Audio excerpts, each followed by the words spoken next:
This morning, as the bells rang out on Palm Sunday across Ukraine, because this year, in a very rare occasion, the Catholic churches, the Western churches, are aligned with the Orthodox churches, Russia delivered its own chilling liturgy. 2 Iskander-M ballistic missiles striking at the heart of Sumy, killing 31 civilians, including 2 children, and injured 84 others. It wasn't merely an act of war. It was an act of terror, deliberately launched when the streets were busiest, when families were out in celebration, when a church stood nearby. Sumy lies a mere 30 kilometres from the Russian border.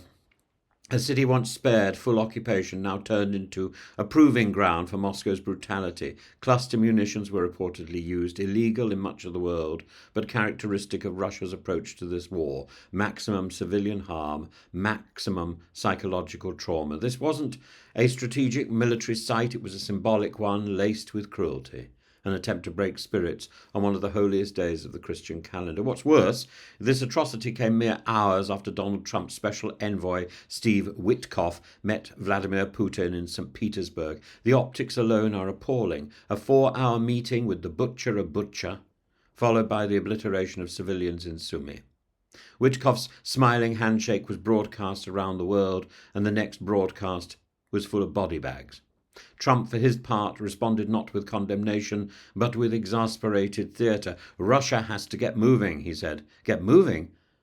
It's got moving. Thousands are dying to demonstrate that movement, and Trump reduces it to a negotiation tactic.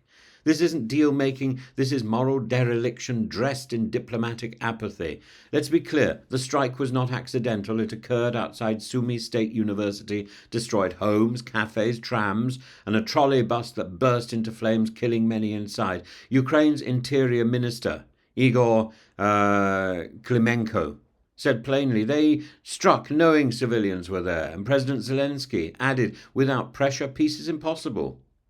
Talks have never stopped ballistic missiles. This is not merely a war for land, it's a war for the future of international law, the moral order, and the credibility of Western deterrence. And what Russia is doing, as Ukraine's foreign minister has said, is absolute evil.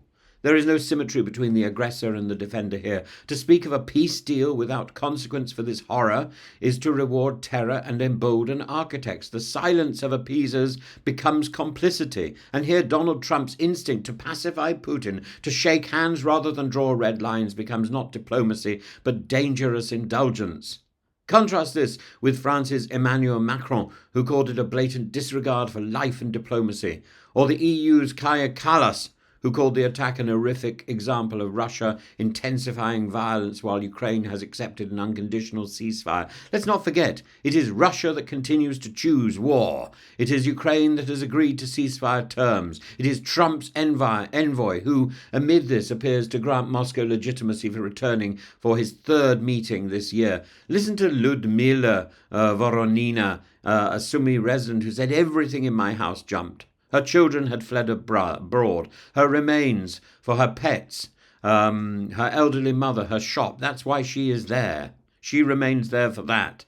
It's my motherland," she says. "It's difficult for me to leave it." This isn't abstract politics. These are people dying, bleeding, caught in a war that continues because Western resolve is diluted by mixed signals, because handshakes are given where consequences should be applied. And Zelensky is right.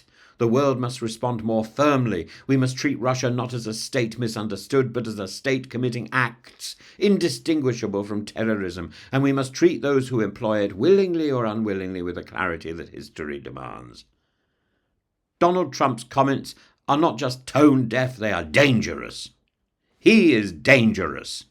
They offer succor to a Kremlin that sends mixed messages at every opportunity. They embolden a regime that bombed civilians on Palm Sunday. Let the deaths in Sumy be a turning point, not in the war, but in our rhetoric. No more both-sidism. That doesn't work. No more pretending that democracy and missiles exist in parallel. That doesn't work. No more indulgence of evil in suits. That doesn't work. There is only one thing that works, and that is a clear statement that Russia is evil and that Putin is wrong.